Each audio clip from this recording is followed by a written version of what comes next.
Holy heck, it is good to be back. It's time. It's time for Starcraft trivia with NecrO. For those that are new, each video is a different category of questions, and each category has 3 questions. The questions have multiple choice answers, and you have 15 seconds to think about your answer.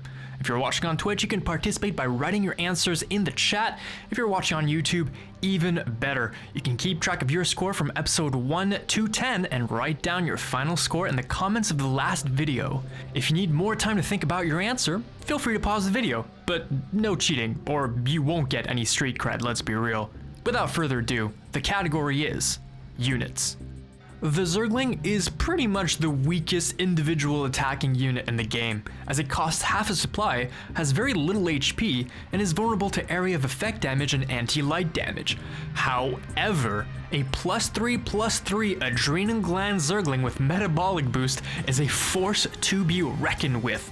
We often refer to this fully upgraded Zergling as the Crackling, as they are basically literally on crack cocaine. An individual Crackling though can actually 1v1 several units in the game, but which one of these non-upgraded units wins the 1v1 against the Crackling, with no micro involved of course? Is it A, the Baneling, B, the Hellion, C, the Marauder, or D, the Queen?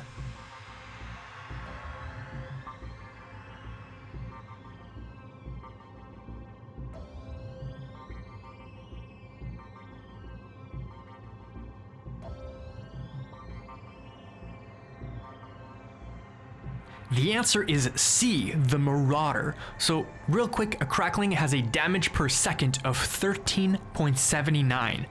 13.8 damage per second per Zergling. That's insane.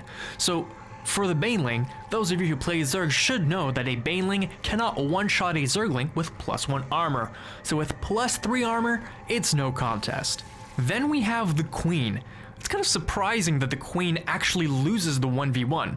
The main reason is that although the Queen has a high amount of maximum health, being 175, her base damage is 4 with a double attack. So with +3 armor, the Queen will hit the Crackling with 2 damage every attack cycle. So having 35 HP plus the health regeneration, the Queen would have to hit the Zergling over 18 times to kill it. Now it's starting to make a little sense. So the Zergling even lives with around 10 HP, so it's not even that close of a fight really. Now the Hellion is a little different because the Hellion fight is actually very close. It comes down to the final attack from the 2 parties. Now without adrenal glands, it's about a 50-50, depending on who attacks who first. However, with adrenal glands, which grants the Zergling extra attack speed, it throws all the chances that the Hellion has to get the last hit off the Zergling in time and will lose the 1v1. So the winner here is the Marauder. Now the Marauder has a pretty slow attack speed and its base attack is 10. It only does extra damage against armored units, which the Zergling is not. However, it does have enough health to make up for it, having 125 max HP. So depending on the RNG of the attack cycles, the Marauder will live with about 30-ish to 40-ish health remaining. Question 2. We are at the end of a base trade scenario. You've got a couple bases, but no workers, not enough money to make a worker, and no way of getting income. Your opponent is down to 1 barracks and no SCVs, and there's no dead airspace on the map, so he's keeping his barracks next to his army. You're trying to make the call if it's safer to draw the game, or if you can dive the barracks and get it to start burning so you can actually win the game. What is the health threshold where the barracks will start to burn?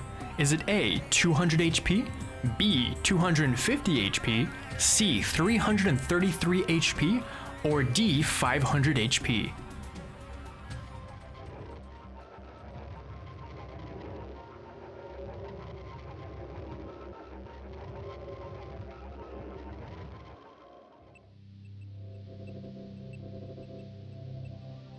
The answer is once again C, 333 HP.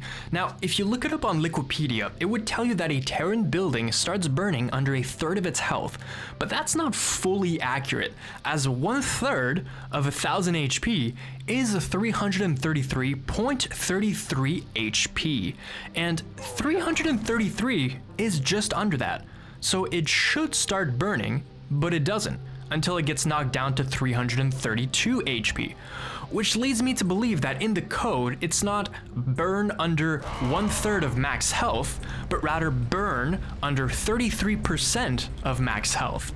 You then, however, realize that you cannot dive the floating barracks because you only have zealots left. And the last question of the segment, as we know, the armor amount of a unit is the same amount that gets subtracted from an enemy attack. Every unit can benefit from upgrades and increase their armor, but actually some units start with a base amount of armor even before getting upgrades. Which race has the highest sum of base armor from all their units? Is it A, Zerg, B, Terran, C, Protoss, or D? They all have an equal sum of base armor across their units.